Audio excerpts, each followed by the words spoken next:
મુકેશભાઈ, civil hospital ખાતે મોટી સંખ્યામાં એકત્ર થઈ ગયા છો. શું ઘટના છે, કઈ રીતના? ગઈ રાત્રે જસદણ તાલુકાના મોટા હડમતિયા ગામના છગનભાઈ ઝાપડિયાનું શિવરાજપુર ગામના અસામાજિક તત્વો દ્વારા ત્યાં બોલાવી સમાધાન અર્થે જ્યારે બોલાવે છે અને ગેરકાયદેસર આખી 20-25 જણાની મંડળી બનાવે છે. અને આ લોકો જે વાત કરવા ત્યાં પહોંચે ન પહોંચે, 2 જણા છગનભાઈ એના છોકરા ઉપર જીવલેણ હુમલો કરે છે.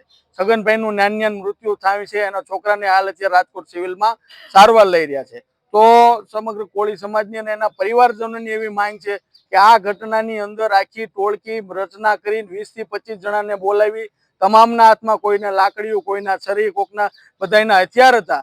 તો પોલીસ કડકમાં કડક આ લોકોને સજા કરવા અર્થે બધાને ધરપકડ કરે અને ફરીવાર આવી ઘટના કોઈ પરિવાર સાથે ન બને તે જાહેરમાં લાવીને એને ઢોર મારવામાં આવે, જેથી લોકોને કાયદા વ્યવસ્થા ઉપર ભરોસો બે. જસદણ વિછિયા વિસ્તારની અંદર આમ ગણો તો કચડેલા કાયદા વ્યવસ્થાની અંદર 1 વર્ષની અંદર 2 થી 3 કોળી સમાજના આગેવાનોનો ભોગ લેવાનો છે.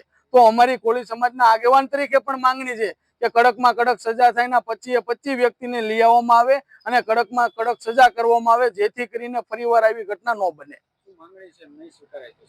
એક જ માંગ છે કે જે આની અંદર 25 જણા હતા તમામ લોકોની ધરપકડ થાય, FIR નામ દાખલ કરવામાં આવે, કડકમાં કડક સજા થાય, ત્યાર પછી જ અહીંથી મૃતદેહ સ્વીકારવામાં આવશે એવી પરિવારજનોની માંગ છે.